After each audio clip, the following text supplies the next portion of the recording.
Hey, welcome back to another episode of Flavor and Fiction.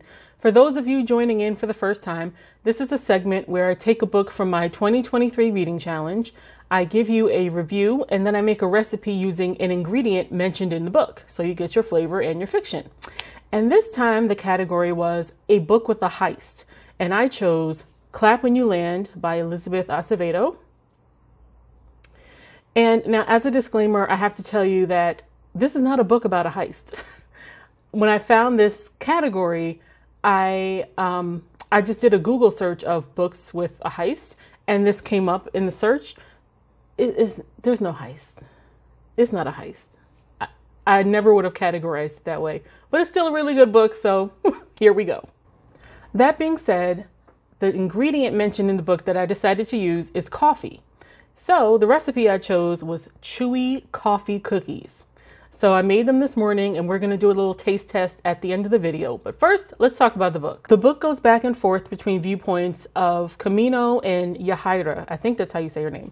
They're two 16-year-old girls that don't know about each other's existence, even though they share the same father. One lives in New York City. One lives in Dominican Republic.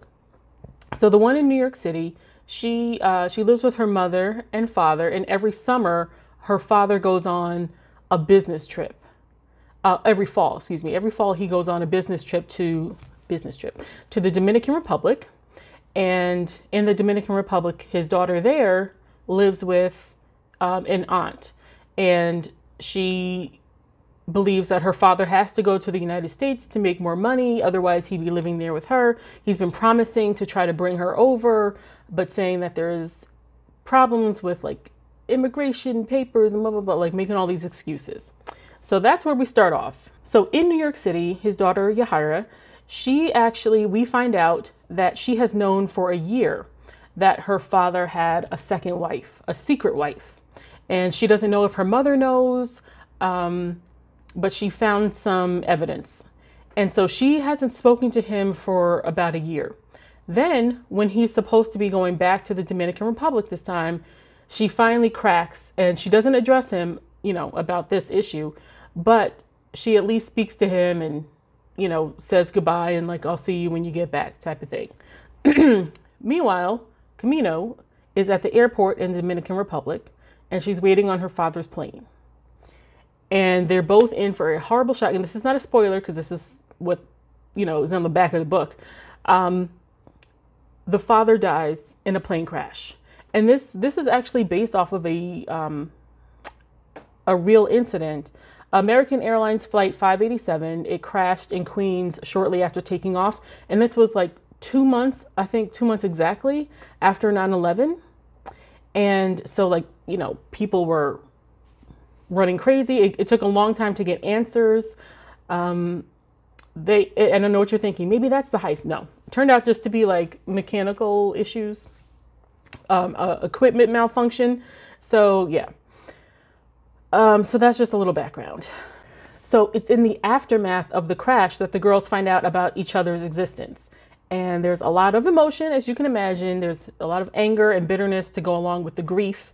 So one reaches out to the other. They try to get answers from each other. They're trying to put together the pieces of like their father's secret life.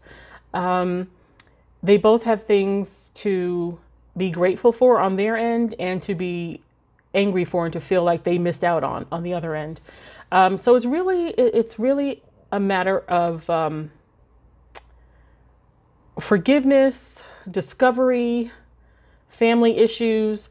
But if you are, I don't know if you've ever read a book by Elizabeth Acevedo. This is my second book by her. The first one I read was The Poet X. And if you know her, she writes in verse. And so I feel like that helps to add a little levity to some heavier situations like death and all this family drama. But in the end, the book is just about family, working together, fighting together, forgiving each other. So I give the book 2 thumbs up. It's just not about a heist. So don't be fooled if you're looking for a book about a heist. Okay, so now that I've given you a little bit about the book, we're gonna dig into this recipe. So I made this morning You want to start by mixing your room temperature butter with your espresso powder. This is the brand I used, just until creamy. Then you want to add in your brown sugar. I chose light. Your regular sugar, and then you mix that up again before adding in 1 egg. Mix again, and then you add in your flour, your baking soda, your baking powder, and a little bit of salt. And then you're going to mix that just until it's combined, and then you put the cookies on a sheet, put it in the freezer for 30 minutes, then put it in the oven for about 15 minutes, and they come out looking golden and delicious, just like this.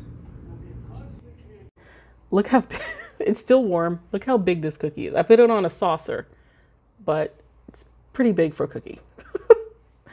So I'm gonna give it a little taste test, and we'll see how it goes. Wish me luck.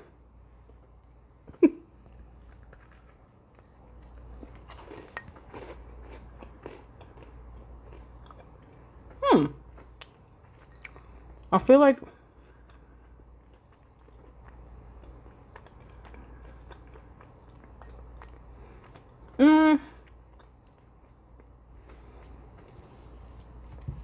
okay. I have mixed emotions. In the recipe, as you saw, I used espresso powder. They said not to use instant coffee because the taste doesn't really come through. This comes through a little too much. Not a huge fan. It's not bad. It's just something.